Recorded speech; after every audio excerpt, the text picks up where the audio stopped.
Hi folks, Dave Schmidt here. Well, it's the evening of February 9th, and as you can see, I am with my guest on the radio program tomorrow night, February 10th. I'm in the home of Michael Lee Hill. I told you last week that I would have him on the guest on the radio program. First of all, we just want to make an apology that this is basically a simple crude video, so we know the lighting is not totally perfect, but thank you for understanding that. But I at least just wanted to give you an opportunity to become acquainted with Michael before the radio program tomorrow night. You look beautiful, Dave. Hey, all right. Thanks, dude. Okay, because folks, as you know, I always try and want to get to the source as much as possible. When it comes to money, I say follow the money. When it comes to decision makers, I say let's get right to the root of who is really there. And as you know, that I believe that resources are going to be coming through the dragon family, and the dragon family has said that they are descendants of the Anunnaki.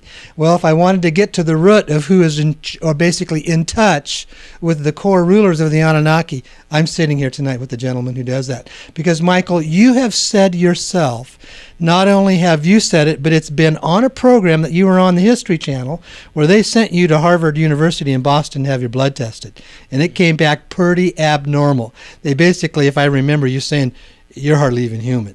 So, you know, it was interesting because the last day of the production shoot for the History Channel is when that information came. His name is Professor David Sistrom. And the last day, they're like, yeah, you have the blood anomaly as well, and your plane's waiting for you. I was like, wait a minute, this isn't just a TV show anymore. Like, what are you talking about? And he goes, what do you think unknown means?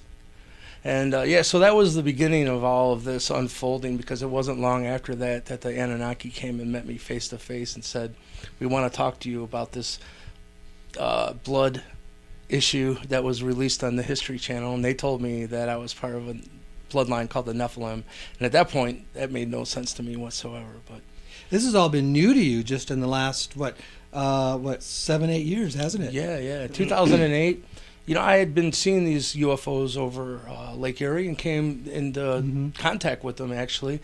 But at that point, you know, I didn't know of my Native American Indian heritage because I was adopted, and I didn't know what an Anunnaki even was, and I didn't know what the Nephilim was. So it was quite a shock when they met me face to faceless, as it turns out. But we can talk about that further. We can talk about that. In fact, tomorrow night on the radio program is when we'll go into great depth and detail. And folks, you will be able to call in with any questions that you have. If you really, truly want to get to know how all of this history unfolds, because what I'm beginning to experience and understand along with Michael is our world's history has been so shifted and manipulated, and they haven't told us the truth. And the true evidence is now starting to come out in the archaeological studies that are coming out.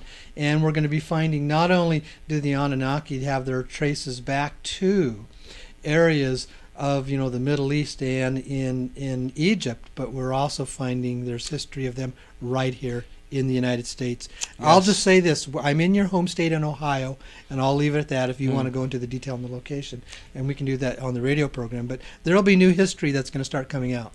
Yeah, and it all revolves around who the mound builders are, which predates the Native American Indians here on the North American continent.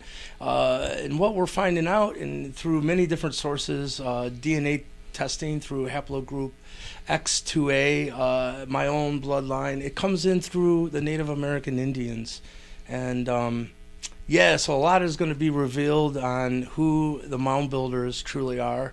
And I think it's exciting because there's a big piece of missing history, and it all revolves around what was going on before Christopher Columbus, because what we've been told is not the case at all. So and you're going to find that Native American history traces right here to this spot of where I am here physically with you, and in those they are finding in the artifacts history that goes back and ties to the Ten Commandments, that ties to the Anunnaki as they were in Egypt, and it is tied through the DNA studies, it is tied through the historical studies. So what we're really seeing is the correlation, and the reason I bring this up, because it all traces back to the bottom line is who's in charge? Who's the one that's going to release all these funds? Who are the people that are really assisting us and helping us to have as ourselves to wake up and move into a new era of new lives for us as humanity here on the planet Earth? So we'll do that tomorrow night. Perfect. Great. Looking forward to it. Thanks, Michael. Right okay, on. Great. Thanks a lot, folks. Okay. Peace. Bye-bye.